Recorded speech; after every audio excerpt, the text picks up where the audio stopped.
I'm the Chair for Health and Social Services. And I would like to welcome each and every one of you to be on this platform with us for a very important topic. And it's like everybody that you do talk to nowadays, and even with me, it's a lot of people talk about mental health, the mental state. And then the COVID-19 pandemic has caused mental health challenges for many related to the morbidity and mortality caused by COVID-19, and also mitigation efforts, including the impact of physical distancing and staying at home orders. And with that impact, how this impacts us, and not only adults, but in the young kids at home. And it has affected even kids as young as 10 and 8 years old who've loved to go, and even younger, because even when you see the little ones and they're going to the daycare, and when they get to the daycare and they see their friends and say, Harry, Mary, and they run and embrace. And there comes a time they couldn't do that anymore. They couldn't embrace Harry, they couldn't embrace Mary. And then you find the older ones and being at home with mommy and daddy and playing with their toys, that was okay. But then those who are older and they're sitting in front of a computer all day, they are not able to speak to their friends, they are not able to visit. It started taking a toll on them, and even more, and even the parents now, and then mentally it's been it's so traumatizing for adults, because you find we have so many of our mommies and daddies who have lost their job because business places are closed and they are home. And then you are hearing parents are complaining and saying, hey, you know what, daddy is not working, or sometimes mommy was the only breadwinner at home. And then you find that there is no money coming in, and they're telling you, hey, those kids are at home, and now that they're at home, they're eating more, and they don't have the monies, they don't have, the means of providing, because as anything as when those kids were in school, they were able to get school lunch. They were able to get something from school, but they are home and the parents have to provide for them. And it has already taken a toll on a lot of parents at home. And the mental impact, it was very great. So we have Dr. Scarlett Ho from Kings County Hospital, who is going to do a presentation to us this evening, coping with mental health during COVID-19. And some of the areas that she'll be touching are what are some of the signs and symptoms of depression. How can you tell if your child is depressed? What are ways to manage anxiety and depression during COVID-19? And what is the difference between mental health and mental illness? And really when it comes to what are ways to manage anxiety and depression during COVID-19, this really is put to me, because I find that there were days that I would sit in my living room and I would be happy all day, and I would just get into a state of depression. I would just feel lonely, and I just feel like crying, and I would just call my sister and I say, hey, what's up? And she said, what happened? I said, girl, I'm just feeling so down. I don't know what came over me. And I just feel so sad. I just feel like I would cry. I am lucky to have someone to call. What about those people who have no one to talk to? They have no one to call that to put, and so they are just drowning in their own depression, and so much can happen from that. So I would just like to, it's now 6:10, and I would like to go over to Dr. Ho. Welcome, and thank you so much for being with us, and the floor is yours. Thank you, CB9, for having me here. I'm Dr. Scarlett Hall. I'm a clinical psychologist from Kings County Hospital and New York City Health and Hospital. It's truly my privilege to be able to step outside my office today and connect with you all through the camera. I was just, saying to other people how it is that since COVID, it's hard for us to meet face to face anymore. It's now something that we often have to do through, I'm looking at you through the camera. So I have to look at both the camera and you at the same time. And I believe this is one of the adjustments that we're all, facing. So thank you very much for the opportunity today. I'm going to share with you all some presentation slides that I prepared to kind of talk a bit about what we have gone through and how we can move forward together as a community. So I'm going to get started.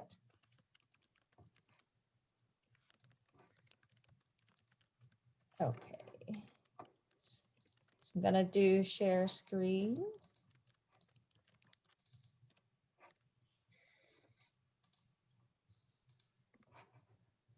Okay. So our topic again today is coping with mental health during COVID-19. Let's review a bit about what had happened with us psychologically over the last year. Well, there are some common responses, right, to COVID. Initially, when it was March 2020, we were still at the early stage of the pandemic. We were not quite sure what is coming. We were not sure what we were facing. So it's not uncommon for people to initially feel shock and confusion. And for some people, it's maybe just too much to deal with at once. So they might want to say that this is not happening, our life is okay, this may be a lie. So denial is actually also another form of common reaction. As we settle into the pandemic a little bit more, people start to realize that the pandemic is here. We're now facing something unprecedented, and we now have to adjust and adapt. So it's common for people at that time to feel destabilized. They may experience some form of health anxiety. And health anxiety is really a way to say that people are worried about their physical well-being. They're wondering if signs and symptoms that they may be experiencing, like a simple cough, is that a sign related to COVID? Now, typically we think of health anxiety as something that's related to hypochondria. But really when it comes to COVID, health anxiety may be something that's adaptive because it helps people become adherent to the COVID precautions and recommendations. A lot of times people may also start to feel hypervigilant, is if I were to touch something, am I going to catch it? If I were standing too close to other people. So, there's a sense of hypersensitivity, to our surroundings, things that we may not be paying attention as much as before. There's also the fear of missing out. Remember, there was a period of time when there was just absolutely nothing at a grocery store. People were just buying all kinds of toiletries and all kinds of cans because they're wondering, what if this is the end of the world? Let me just, catch everything now. At least I'm not missing something. Now, as the pandemic settles in even more, people now realize that this is something here to stay for longer than they initially thought. So it's common for people to start to feel really angry about what had happened. What has gone wrong? Why is this happening to us? People may start to feel a bit sad, a sense of melancholy. Oh no, the sadness may, like what Francesca was saying earlier, just kind of come on to people suddenly without us realizing it, but then it kind of settles in and stays with us. There's a sense of loss. It could be a loss of actually somebody passing away from COVID-19. It could be a loss that's loss of employment. It could be a loss, big or small. There's a lot of changes that happened, in the world around us, things that we used to have that we no longer have. So that sense of loss, is common and, is something that makes people really want to return to normal, right? Whatever that meant. So what are some psychological impacts, of these reactions? Now we're talking about these reactions because they're very common, but if they were to last, right, what might happen? So a year after the onset of COVID-19, now it is no longer March 2020, we're now in May 2021. Actually, when we look back in the last year, 3 in 10 adults reported that their mental health has worsened compared to before the pandemic. 7 in 10 people said it really felt like a roller coaster to be living through COVID. Nearly half of people said that the level of stress has increased for them. More than 3/4 of people report physical or emotional symptoms of stress, including headache, feeling very tired, or changes in sleeping habits.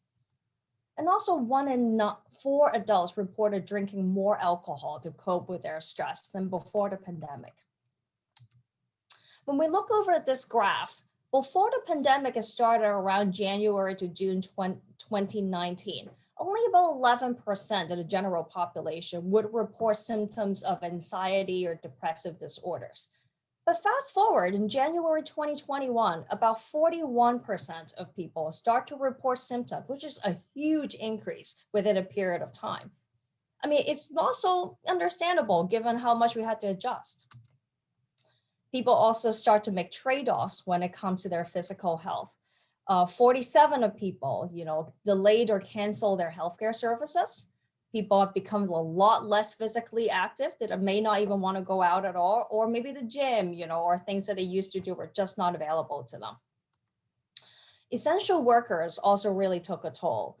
1 in 4 essential workers, were diagnosed with a mental health disorder since the start of the pandemic, compared to 9% of the generation of people that were not essential workers. And as you can see, if we break down the impact of COVID-19, on, individuals across age groups, we can see, around here, in the adults ages 18 to 24, over half of these people report symptoms of anxiety and depressive disorder, compared to older adults, who is about, ages 65 and older, about 30%. We're really seeing a downward trend, when it comes to the amount of symptoms experienced by people. And as people age, it seems like the likelihood for them to be experiencing symptoms of anxiety or disorder or depressive disorder seem to get lower. But it's still, a pretty alarming number, if you look across the age group, like almost half of people between 18 to 49 experiencing worse and substantially worse mental health than before. So what about youth? Well, we're seeing that for teenagers, around, 13 to 17 and younger adults, people in the age of college, 65% of people reported feeling very isolated and lonely. 3 in 4 people reported gaining a lot more weight than they want to. And that's a good amount of pounds, like an average of 28 pounds and an average gain of 15 pounds per person.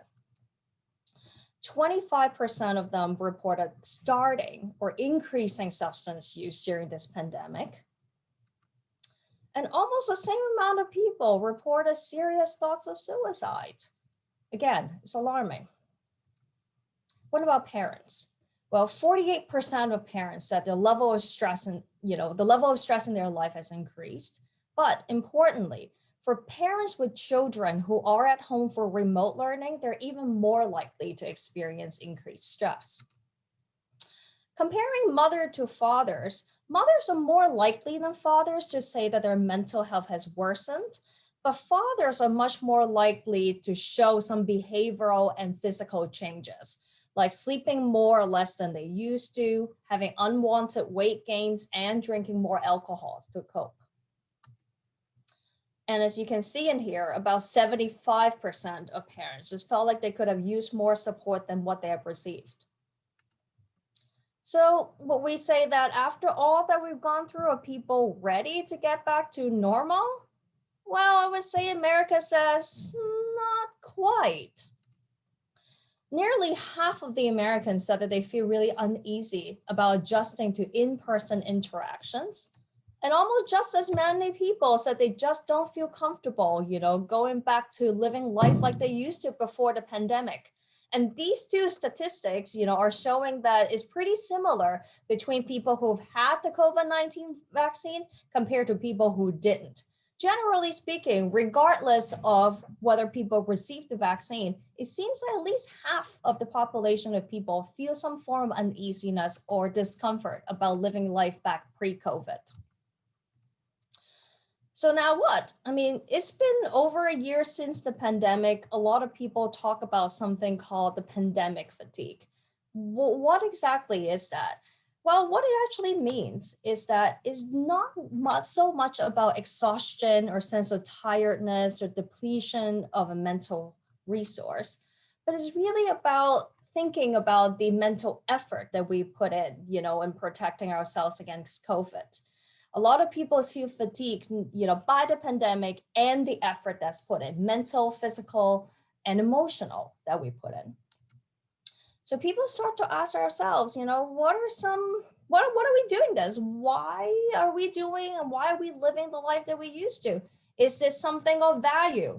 Is the value of A worth the behavior of B? If I want to protect my family, do I have to clean every plastic containers that, came into my hand? Or is cleaning every plastic container something that really working to help us prevent COVID? I mean, I'm not saying that these are the only questions that people ask when it comes to the pandemic fatigue, but these are some examples, of how people just feeling so burned out and so exhausted, from the changes that are associated with this pandemic. So what are some signs of a pandemic fatigue? Well, the hallmark is really an inner sense of weariness. It may be something that you can see physically, but really it starts with a sense of inner weariness where you just felt like you've had enough. You just, I'm feeling like a sense of tiredness, a sense of just feeling bogged down, by what has happened. You may also feel helpless, sad, worried, frustrated, to the sense of irritable. You may also notice that there are behavioral changes like eating or sleeping more or less than usual, having trouble focusing, having what people call brain fog, feeling edgy or nervous, noticing that you're snapping or arguing with people more, not having the motivation that you're used to, not able to stop what we call racing thoughts. Racing thoughts is really a word for us to say that these thoughts that keep on coming, in a loop that comes so fast. We're not able to stop or control, the frequency, or how often they come in. Another sign we may notice is that people start to withdraw from other people. So how do we know, how is our child coping with the pandemic? Well, for younger child, like infants, toddler, or young children, they may start to show some backward progress in skills and developmental milestones. You may also start to notice that they become more fuzzy, more irritable, they're startled more or crying more easily. You need to spend more time consoling them. You may notice that they have problems, with falling asleep or waking up more than usual during the night. You start to notice that they start to have feeding issues, like frantic nibbling, more reflux, constipation, loose stool, some kind of GI symptoms, like complaints of stomach pain. You may also notice that they're starting to get very anxious and worried about separating from their caregiver, that they may seem more clingy, withdrawn, or hesitant to explore. They may be also a bit on the opposite, where they're hitting more, they're getting frustrated more, biting, or some kind of mild signs that they're upset, about something, having tantrums. For younger children, they may even start to have bedwetting, even though they're potty trained.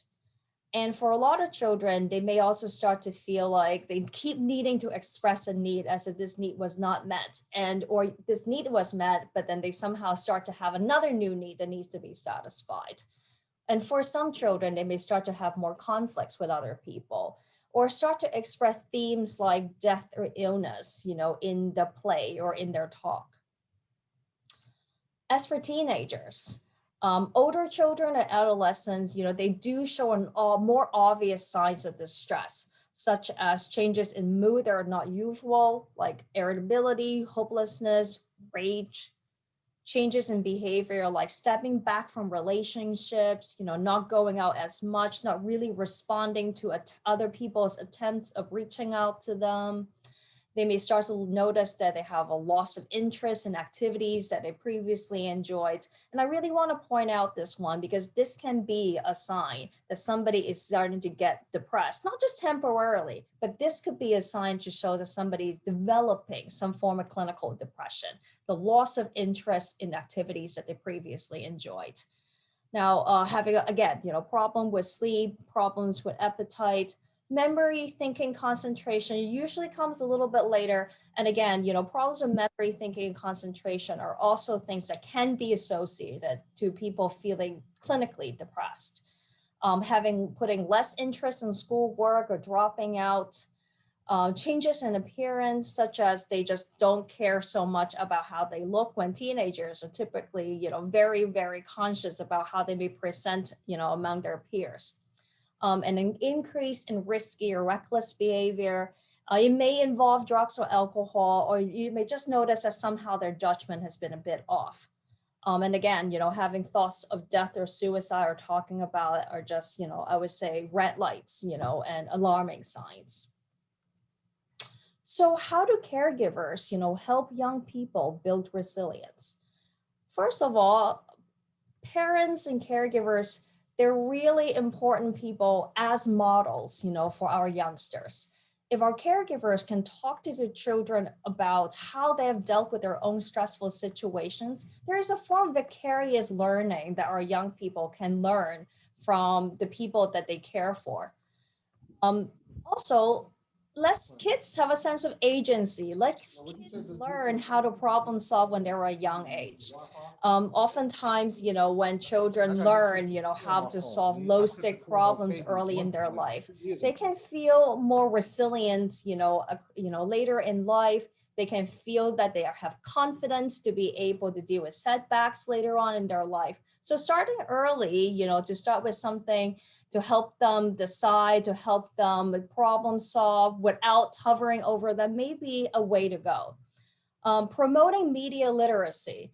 A lot of times these days, our kids spend a lot of screen time on the internet, watching videos, watching news. It would be really important for parents, to teach their kids how to be savvy and don't spend too much time on the screen, because that is taking away time for interpersonal interactions.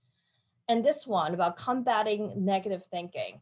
How do we know, what our children is thinking? It could be through play. It could be through just talking about, how they see events. If you're starting to notice that kids are talking about themselves in a way that seems to be putting themselves down or having a negative self-image, don't just disagree with them, or don't just rush to reassure them, oh, you're okay, you're fine, you're not this, you're not that. Help them think it through. It may be helpful for them to think about, where do they get this impression? Why do they think that is true? Could there be other explanations of this? Don't just go and offer an answer, right? Help them think it through and remind them of what they have also overcome and what they have worked hard for. Another thing that caregivers can do is really practice really good self-care. I mean, I know, when you're a parent, you work or you have other children, it's really hard to squeeze in the 15 to 30 minutes, for yourself. But if you don't do it, how do your kids know down the line how important it is also for them when they're parents to take care of themselves? It may be easier if you were to squeeze in that self-care in an activity that you also do with your child and your teen. They may feel like you can have family time, but at the same time, having time for yourself. Again, staying connected with other people. It may be, friends that you already have. It may be a larger community. It may be a social media group where you get the support that you need to get through this period. And having device-free time for the family, where you don't have devices, but you're connecting through the activities that you do, through the relationships that you're built. Kids are much more likely to talk with their caregivers, when it's just a casual conversation rather than just sit down and talk about something. It just feels more natural, and it just feels like they can share a bit more when you're already doing something together. So some stress management techniques for kids and teens, again, the usual sleeping well, exercising, talking things out, getting outside. But I want to highlight a few things. It's important to make time for fun and make time for quiet time. Kids and teens, very often, want to keep their time doing something, but having designated quiet time can actually be a time for them learning how to self-soothe, learning how to regulate their emotions, learning how to be alone while being safe, knowing that the caregiver is there. Having time that is fun and having time that's quiet can be things that can be built into a children's routine for them to be able to develop some kind of healthy schedule, for them to have time when they can be with others and also be with themselves. as we psychologists often say, the ability to be alone is actually an ability that needs to be developed over time. Writing. People often underestimate the power of being able to write something. Writing is actually a research-backed, technique to help people be able to express themselves, but to be able to do so in a safe manner and improve their well-being. There's even a form of therapy called expressive writing therapy. It is really using writing, to express and to be able to reflect on things. So writing about it can be a very private and also quiet activities that kids and teens can start to do earlier in their lives. And these days we talk a lot about mindfulness. And, I remember when I first learned about mindfulness, I really know that, okay, it seems important, but what exactly is mindfulness? When we think about mindfulness, it's actually a way to say to becoming observing, one's thoughts and feelings without getting attached to them or without feeling that we need to immediately act on that thought and feeling right away. Why is it important? Because if we're able, at a young age, to learn about mindfulness, that means that later on in our lives, we also learn better impulse control. We're able to make decisions that are based upon, our value, but not so much, what was happening in the moment. So learning mindfulness earlier in their lives can actually help teens, experience less distress during the pandemic, but also later on in their life because they know how to cope. So what are some also ways, for young people to build resilience? I would recommend families, to create opportunities for connection, not just within the family, but with their culture and the larger community. Connections can be within the family. It could be connecting to, a sense of heritage. It could be connecting around social justice. It could be connecting around a cause. It could be connecting around a hobby. But having these meaningful opportunities for various forms of connections within the family can help people build resilience. Building traditions. I know that before the pandemic, there are different ways that people celebrate milestones like graduation and a wedding. But now that the pandemic is here, it forces people to be creative. So you can build new traditions instead of saying, oh, it's not important, let's not celebrate it. Building new traditions and adding new traits within the tradition can actually also help young people to realize that, hey, we can adjust to things. Things don't have to stop just because there is a pandemic. Now, the point, I know we talked a lot about sleep, but I really want to emphasize the point about regular sleep.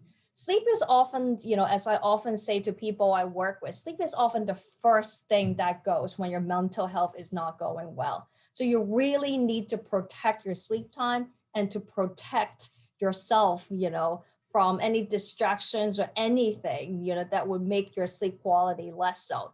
So one suggestion I have is for people to pick a bedtime and sticking with the bedtime. This is so important, not just because you are building a routine, but you're really training your body, learning for it to get rest when it's time, and learning for helping your body learn also when to wake up so you can be energized and ready for the day. Another thing is I often say to people, we, doctors, psychologists, we often don't prescribe enough exercising. I know exercise is something we often talked about, but there are some ways of making exercise, less arduous, or it can make exercise less difficult to do, is to pair, one activity go to a specific time of the day. For example, you want to, eat breakfast, but you say to yourself, okay, I'm going to walk my dog first. I'm going to walk around the block for a little bit before breakfast. Therefore, you're able to still do what you need to do, but at the same time, build in a new routine, build an exercise into your day without feeling that you have to trade it off. Now, we talked a lot about, how to cope with the pandemic. But we're also starting to see, and imagine what would a post-pandemic world look like. With the pandemic, a lot of people have coped so much with the uncertainty. But now that it is post-pandemic, what exactly is that? nobody really knows. What is there to come next? What might be there in the future? Again, there's so much anxiety that comes with this sense of uncertainty that we're facing. Research actually shows the intolerance of uncertainty and the coping response we have for this kind of uncertainty influence the degree of distress experienced by people, meaning that uncertainty itself does not necessarily make people become distressed. It's the way that people cope with the uncertainty that dictates how much distress they actually feel. So if people can react differently to uncertainty, so research has shown that for people who can tolerate that kind of uncertainty, they actually have a much harder time adjusting to anything, and not just a pandemic, compared to people who can tolerate more uncertainty. For people who can tolerate uncertainty, they're more prone to low mood, negative or down feelings, or anxiety.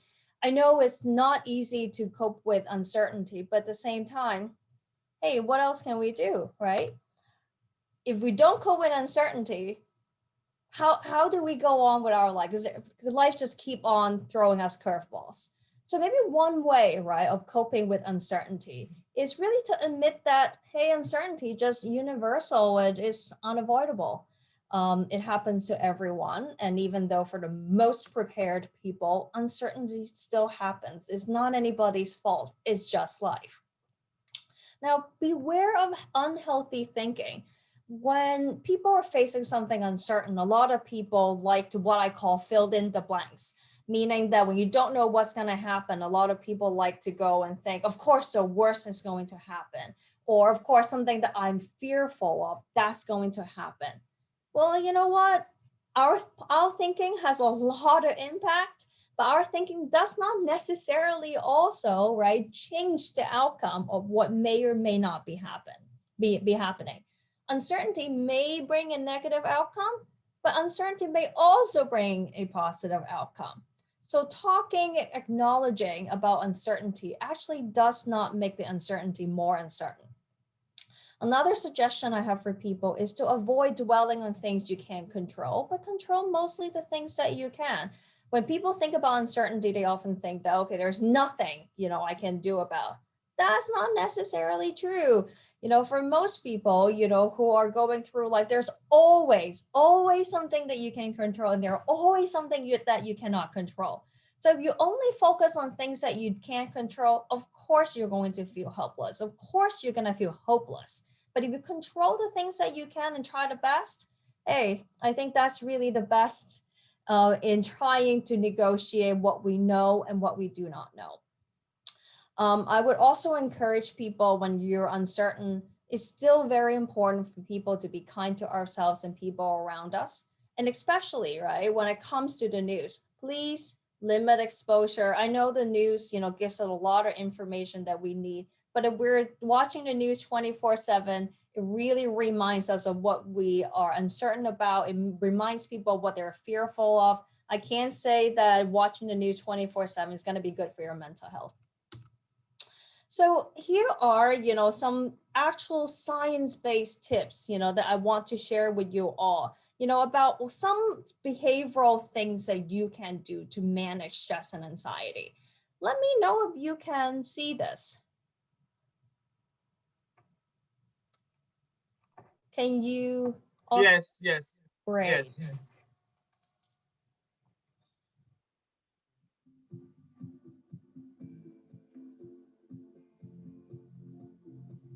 See if you can do it.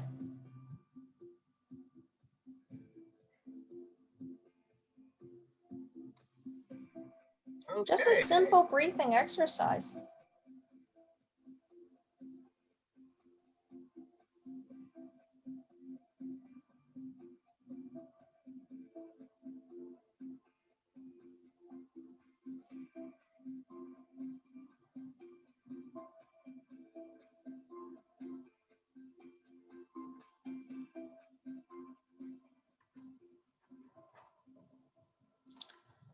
I don't know how many of you were able to do that while the video was playing.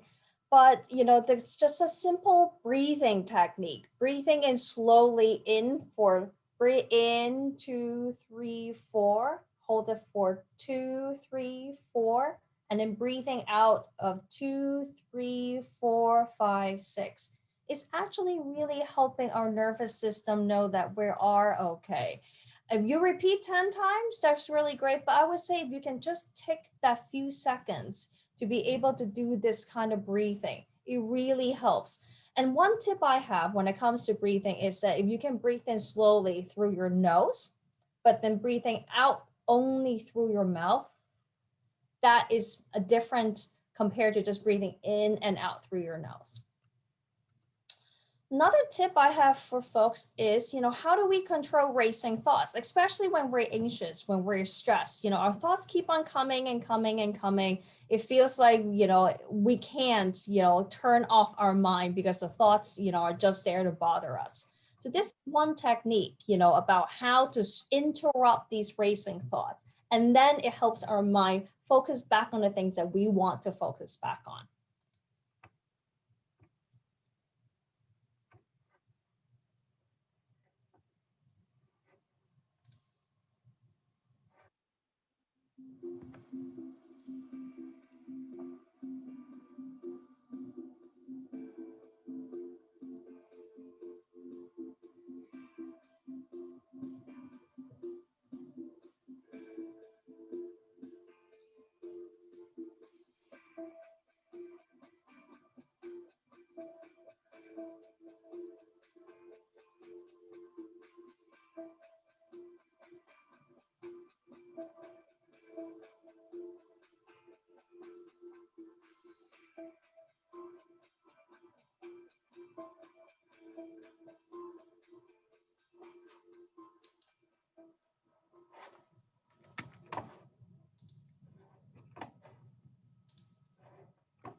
So another tips, is relaxing yourself. I know that these days with a lot of mindfulness apps, there are things that, telling you, if you listen to this tape, you can help yourself relax your muscles. But really a simple basic point is if you can one by one just tense up each muscle group in your body for 10 seconds and then release it, it actually helps your muscles feel relaxed and help your brain again, realize that your body is relaxed. It doesn't need to go to the places of anxiety and stress when it's not helpful. I'm not going to play the video for time's concern, but I want to play another one. This one is called grounding yourself. Do a quick scan of your body and notice, the air around you, the surfaces that you're touching. It is, a way for your body to kind of become integral, with the environment that you're in. Because oftentimes, when people are stressed and anxious, they are very driven by what's in their mind. They lost touch, on what's happening in the environment. So if you're able to ground yourself by paying attention to your 5 senses is a good way, again, to bring you back to the present moment. And then when you're able to feel grounded and calm, that helps you, at least at the moment, to get through whatever difficult thoughts and emotions that you have. And one point is celebrating yourself. I think when people are thinking about the pandemic, they're thinking about challenges that they have, things that stress them out. But if you can think about 3 things that went well today, and if these 3 things involved another person, why don't you recognize and thank these people, for also what they have contributed to making your day a better one.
So to recap what we have talked about, when it comes to coping with pandemic fatigue, it's important to identify, what are some of the signs that you've gone through. I can't stress enough about taking care of yourself. And while you're taking care of yourself, right, it shouldn't be that you are ignoring also, your feelings and allowing yourself to experience whatever it is fully without judgment. So connecting with yourself, connecting with other people, and connecting with your body as well and your environment are really good ways to combat any form of stress or fatigue. So last but not least, I know one of the things that we've talked a lot about is mental health. So what is the difference between mental health and mental illness? Frankly, they're very, very different things in the sense that we are thinking about mental health, not just in terms of the pathology, not just in terms of what might go wrong, because mental health itself, right, is just as important as physical health. It's really not possible for people to be able to separate the mental health aspect compared to just general well-being.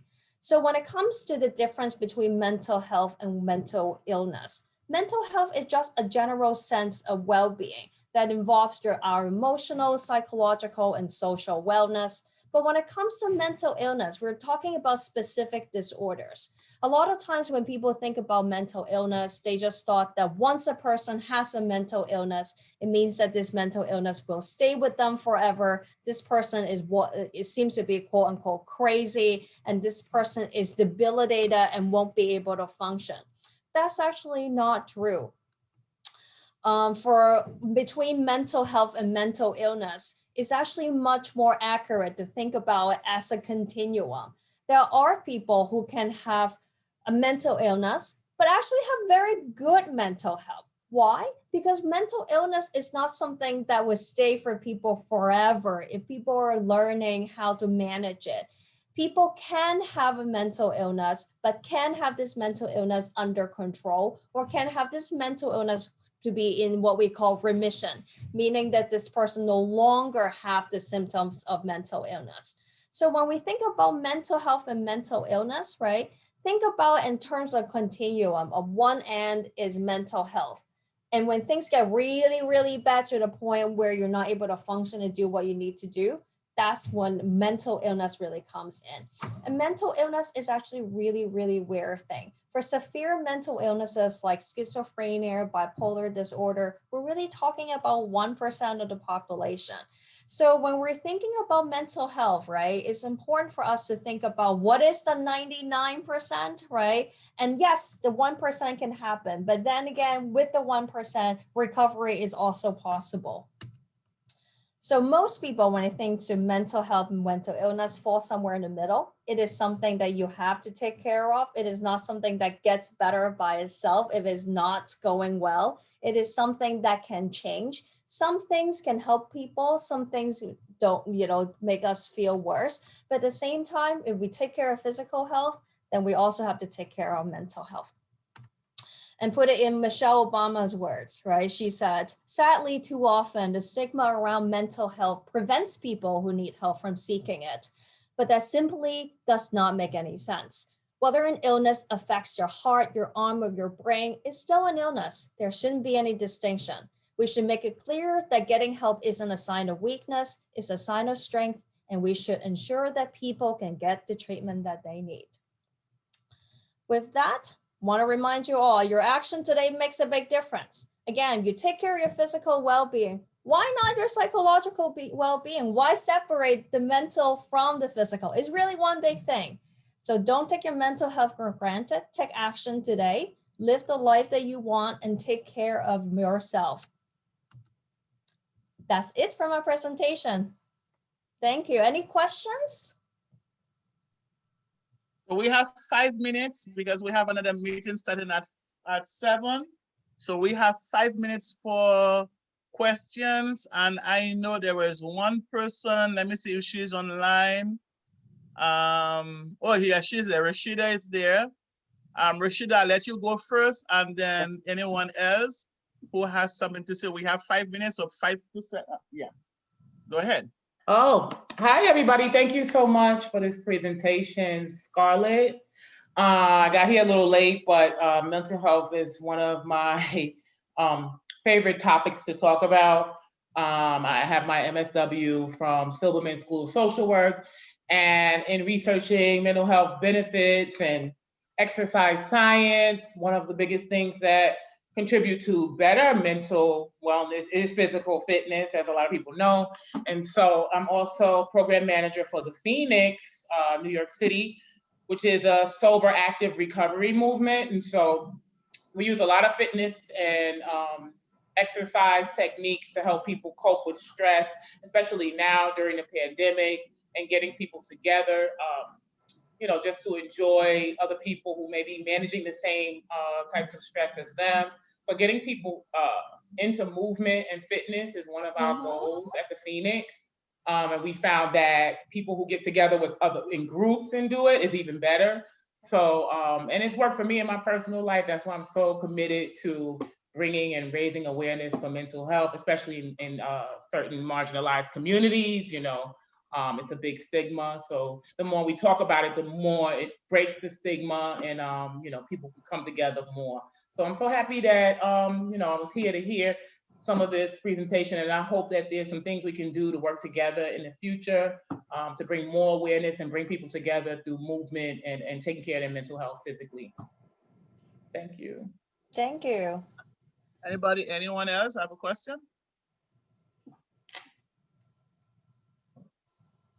As for me, let me move my laptop again. I was so intrigued. I think that I would like you to come back again some other time, because it was it was just an amazing, educating, eye-opening and everything for me. I don't know for the others who are on the platform, but for me, I really did. And one of the things that you said that really had me thinking, because I have been asking myself, the change in your sleep mode.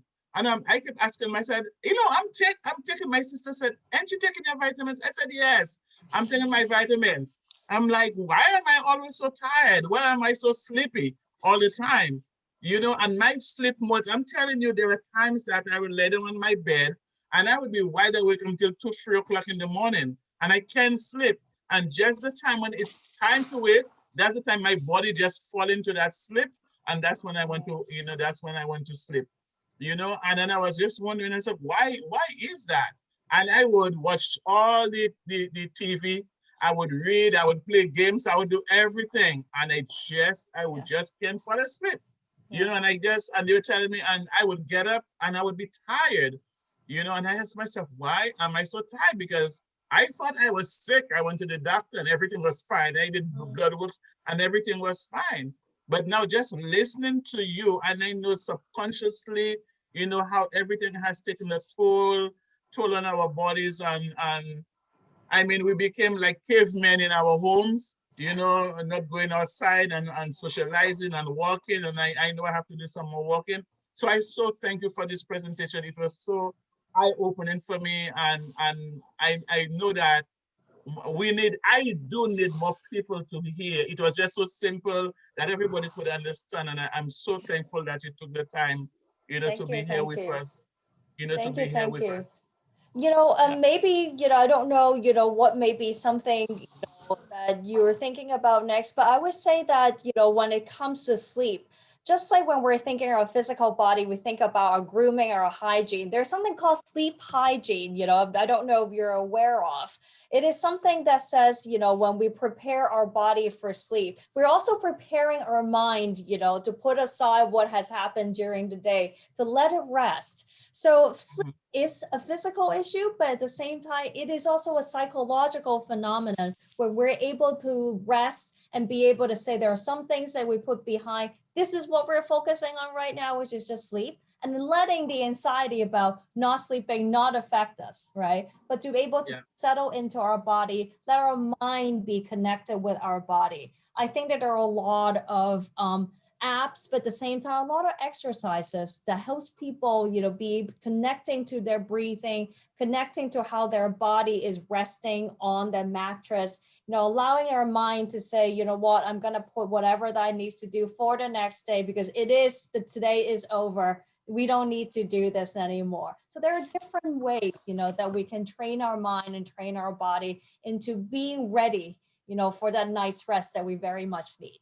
No, we don't really Yes. have much time, but I want to quickly bring out, this is the Kings County, our building, which is where I work and also where our behavioral health services are located.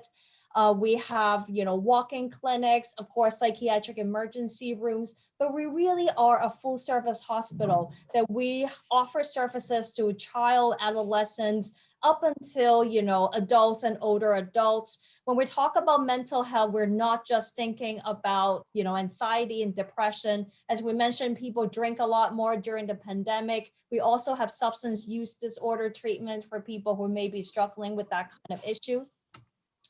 And, again, if you're worried about suicide risk, of course, seek help immediately. You can, of course, call 911, but in less urgent situations, you can actually use some of the resources that I've shared with you right in here. And the last thing, just wanted to share a quote with Malcolm X. He says, we need more light about each other. Light creates understanding. Understanding creates love. Love creates patience, and patience creates unity.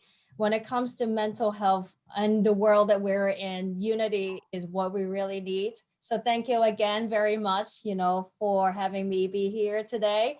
It's really a pleasure. I hope this is not time wasted for you all. Oh, not at all. Not at all. I am so thankful for you for being here with us, and hopefully we will have you again. I know definitely I would like you to come back again. It was such an interesting presentation. So thank you, stay safe, and Thank just you. keep up the good work. And I want to like to thank everyone else. We're going into our committee meeting right now, and I know everyone else have the login. So thank you for being on this platform with us. So I invite Thank you, everybody Dr. who's here Ho. now. Everybody who's here now, they could come over because I'm assuming that everybody have the login. And thank you so much, Doctor, for being here. Go ahead. Is she gone? Yeah, she's gone. Yeah. Hi, it's Warren. Dr. Ho, I just wanted to thank you. It was terrific. She's gone. She's gone, Warren. She's gone. Well, okay, so Francesca, I'd like to thank you so much. No, okay. All right, that was terrific. Absolutely yes, it was. terrific. And we recorded it. Maybe we can link it to the website. Yeah, it was very good. So let me, we're gonna log off, and please join us on the other side, okay?